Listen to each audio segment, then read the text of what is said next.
Paulino, ¿cómo estás? Muy buenas tardes. Buenas tardes para vos también. ¿Te traje a alguien? Sí, un gusto realmente poder compartir estos minutos que todas las tardes tenemos con Andrés Malamud. Los estaba escuchando atentamente antes de ingresar yo al aire. Porque vos sabés que, bueno, los dos coincidimos que Andrés es un gran analista. Sí, claro. Y definitivamente siempre, a veces cuando uno está fuera, como le pasa a Andrés durante un tiempo, pone en perspectiva las cosas, sale del metro cuadrado y también permite una mirada más holística, más integral.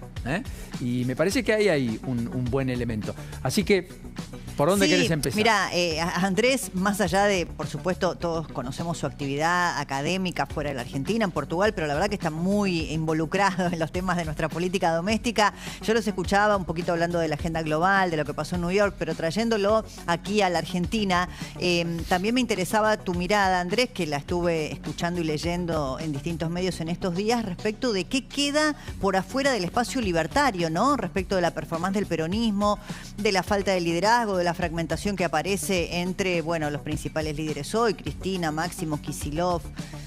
¿Qué estás viendo? Hola, Débora. ¿Cómo estás? Lo que vemos es normal, organización en el partido del presidente y fragmentación enfrente. Y no va a ser nunca más de otra manera. Los partidos tradicionales en este momento no son ni siquiera confederaciones de provincias, porque el radicalismo tiene 5, fueron 2 con los libertarios y 3 en contra. El PRO tiene 3, fueron 2 con los libertarios y 1 en contra. Así que ni siquiera son gobernadores que se ponen de acuerdo cada 4 años para poner un candidato presidencial conjunto. Está cada uno por las suyas. Y va a haber organización solo cuando haya un candidato que mueva el amperímetro. Mientras no lo haya, el partido presidencial es Violeta, que presenta candidaturas. O sea, si no hay producto en góndola apetecible, comparable por la sociedad, que dé volumen y masa crítica a todo eso que después puede unificarse, vos no ves ahí una alternativa real de poder en principio. Y ese producto se produce el último año del mandato presidencial. O sea que falta todavía un año para que haya un candidato que mueva el amperímetro y que fuerce una coordinación, un alineamiento detrás de él. Si es que surge. No es necesario que surja. Claro, pero bueno, no va a surgir de un partido establecido permanente. Si no surge, acá la pregunta es porque, claro, Macri llevó un proyecto político que no pudo continuar, es decir, él ni siquiera pudo sostener su reelección, pero el escenario acá parece todavía bastante distinto, ¿no? Cristina Kirchner presa, inhabilitada de manera perpetua para ejercer cargos públicos. El peronismo con una performance electoral decreciente, con internas a la luz de la vista de todos, ¿no? Eso le da al presidente Milei, pareciera, quizás prematuro, no sé cómo lo ves vos, Andrés, un camino bastante allanado, ¿no? Para su continuidad y su sostenibilidad electoral, ¿o no? Sí, pero los presidentes a veces caen por la economía. Si la economía se mantiene, políticamente Milei tiene el camino abierto. La regla del presidente de primer mandato es que tiene aspiración a la reelección y la mayor parte de las veces la consigue. En las Américas, en América en los últimos tiempos no pasó por la economía y por la pandemia. Primero pierde Macri la reelección, por la pandemia la pierden Bolsonaro y Trump, y Alberto Fernández ni siquiera la intentó. Pero hasta Macri, hasta 2015 en América Latina, la reelección era la norma. A partir de 2015 la reelección empieza a ser la excepción. Todo depende de la economía, no es tanto la capacidad que tiene un presidente, sino la suerte.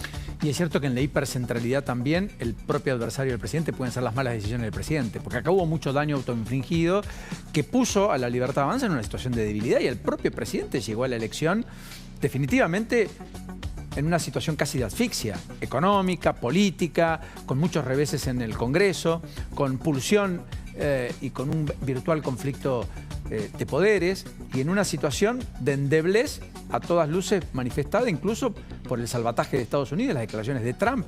O sea, ni siquiera el organismo de última instancia, prestamista de última instancia, el fondo alcanzaba. Hasta el Tesoro tuvo que estar. ¿Se entiende lo que quiero marcar? Se entiende. O sea, pasamos de eso a la idea que muy bien cuenta Débora, de que ahora parecería todo allanado y que en 22 meses tenemos reelección de Milei. ¿Se entiende? Somos procíclicos. Una locura, digamos, ¿no? Cuando la economía se cae, parece que se cae todo con ella. Empezando por la política y la estabilidad presidencial.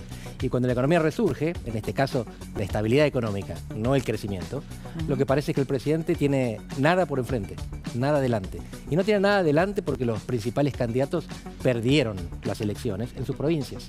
Las 3 provincias más grandes tuvieron gobernadores derrotados. Para 2 de ellos no es grave, porque Puyaro y Charllora tienen reelección. Pero Kicillof no. Entonces el 27 es su horizonte presidencial. Córdoba y Santa Fe pueden esperar. Y ahí lo Sí. que vemos entonces es la desorganización del peronismo, que no tiene un candidato natural. Incluso podría pasar que esas provincias hayan, al haberse nacionalizado la elección, hayan perdido los candidatos o los oficialismos locales, pero se revierta cuando haya que elegir cargos ejecutivos, ¿no? Las elecciones a gobernador. Ahora, me quedo pensando también, esto del, si querés, hablamos de lo que puede pasar en provincias como Córdoba y Santa Fe, pero también lo que decía Paulino, pero da la sensación de que la gente ordenó la política, ¿no? Todo esto que Paulino dice es cierto, todo lo que ocurrió en los últimos 2 meses lo hemos visto, pero el día de la elección la gente ordenó la política con algo tan valioso como el voto, ¿no? Sí, y sabemos que la gente ordenó porque hubo una marea nacional. El gobierno ganó entre 15 y 16 provincias, están contando ahora, están terminando el escrutinio definitivo, y esto tiene que ver con los aciertos del gobierno en los últimos tiempos, fundamentalmente el rescate de los Estados Unidos, en el cual no había estabilidad económica y por lo tanto no había victoria oficialista. Pero también, fíjate vos qué ironía, con el narcoescándalo de José Luis Espert. Sí. Lo que parecía que iba a ser una carga para el gobierno, terminó siendo una bendición porque el gobierno tomó la decisión correcta. Lo sacaron. No, y además, perdón, no sé si coinciden ustedes, yo no sé, es contrafáctico. Cuando en septiembre se pierde la elección en la provincia, muchos pensaron, como ya estaban cerradas las candidaturas desde el 17 de agosto, que quizás Espert no era el candidato más apropiado, porque la gente parecía pedir más apertura, más diálogo, más consenso, moderación. Yo no sé si Espert hubiera sido el cabeza de lista si hubieran dado vuelta, teniendo en cuenta que hoy se conoció el escrutinio definitivo, y fueron menos de 30.000 votos los que le pusieron a Santilli o a la Libertad Avanza arriba, ¿no? 29.000 votos de diferencia, correcto, Fíjate, 0,3%. El clima mediático muchas veces altera las percepciones. Yo estuve en este mismo estudio hace cosa de un mes y le estaban haciendo una entrevista a Espert, donde hablaba pestes de las candidaturas testimoniales y lo levantaban a Espert como un candidato natural a ganar la elección bonaerense. Espert terminó no siendo candidato y Santilli y Adorni terminaron siendo testimoniales. Acá estaba toda la prensa a favor, disculpen, algunos periodistas a favor de un candidato y en contra de un procedimiento, y al final eso terminó dándose la vuelta. Y la gente los está que más iban a ser ordenada. testimoniales, que cuestionábamos en la previa, porque habían dicho además que iban a ser testimoniales, terminaron siendo más genuinos que aquellos que dijeron yo no voy a ser testimonial porque no hay licencia para hacerlo, porque somos distintos y tenemos prácticas diferentes. El clima de opinión de los canales y los medios porteños no es el clima de opinión de la sociedad argentina. Es cierto, coincido. Sí, eso se ve últimamente mucho en los distintos turnos electorales. Lo último, vos decías, es la economía la que va a primar, lo último por mi parte, en el desarrollo futuro, ¿no? De la performance electoral del gobierno y de las otras fuerzas políticas. ¿Vos crees que esto que el presidente muestra, ¿no? De haber escuchado tanto el mensaje de las urnas de septiembre, que él dijo que la derrota fue una bendición, o lo que desde Estados Unidos mismo dijeron abiertamente y on the record, tiene que buscar consensos, ¿es algo sostenible en el tiempo o es un poco maquillaje y la estructura de personalidad de Milei se va a terminar imponiendo? Bueno, dentro del gobierno se acepta que ganar la capital generó un problema. A partir de la arrogancia le hicieron mal la realidad.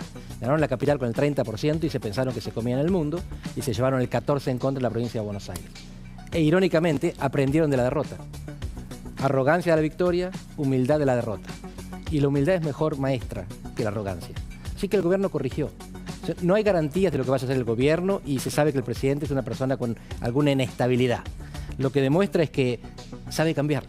No sabemos si va a cambiar siempre la dirección correcta, pero que cambia cuando hace falta, no quedan dudas. O sea, pragmatismo. Es muy pragmático. En la acción, el discurso no, el discurso es dogmático, pero la acción es mucho más pragmática de lo que él admite. ¿Nos dejás una pincelada final, Débora? Te robo este minuto. Sí, claro. Para que digas dónde está Europa hoy, ya que él vive en Europa. ¿Qué es Europa hoy? En medio de la pulsión entre China y Estados Unidos, la batalla comercial y los gigantes que parecen inclusive tomar a Europa como parte del escenario de la discusión. Europa es un continente rico y viejo. Quiere decir que tiene un gran pasado por adelante. Son democráticos, son prósperos, no se saben defender y no saben producir. Porque están sobreregulados, entonces no innovan, y están subpoblados, y entonces necesitan inmigración a la que no digieren culturalmente. Los europeos no producen europeos. Tienen una tasa de fertilidad que hace que vayan desapareciendo con el tiempo. Entonces permiten que vengan personas de sus ex colonias, sobre todo. Pero esas personas a veces tienen otro idioma, otra religión, y eso genera las fricciones que conocemos. África es al revés, es lo contrario. África es un continente joven y pobre, y está al lado. Es inevitable que un continente joven y pobre, que es 3 veces Europa en población, emigre hacia el continente viejo que no produce trabajadores. Europa es, dice una periodista portuguesa, el mejor lugar para vivir y el peor lugar para soñar. Súper Mejor lugar interesante. para vivir. Y el peor lugar para soñar. Y tiene un presente espectacular, pero el futuro... Y vos sabés que es muy interesante y es una discusión para otro día, lo que está pasando en materia de demografía, cómo, ¿no?, la cultura occidental, si querés, la decisión de muchas familias de no tener hijos o de tener uno solo, o de las mujeres de no ser madres, cosa que es una decisión totalmente aceptable y respetable, en detrimento de otras comunidades. Por ejemplo, el conflicto en Israel, eso es para otro capítulo y otro día. Si vos analizás la demografía y la cantidad de ortodoxos que tienen familias súper numerosas frente a grupos que son más occidentalizados y que quizás hasta se oponen al gobierno de Benjamín Netanyahu en relación a la cantidad de hijos que tienen unos y otros, van cambiando muy rápido, en un futuro yo diría inmediato, la demografía de estas sociedades. Y eso explica muchas cosas. Y lo que dice Andrés de Europa en relación con África es súper interesante. Gracias. Los ortodoxos y los árabes israelíes se reproducen mucho más que los moderados. Claro que sí. Gracias, súper interesante. Gracias por la generosidad de Andrés de quedarse y Paulino de compartir este ratito. Faltaba más, Débora. Nos hemos dado un pequeño gran gusto. Sí, ambos. señor. Claro Hasta que mañana sí. y gran tarde.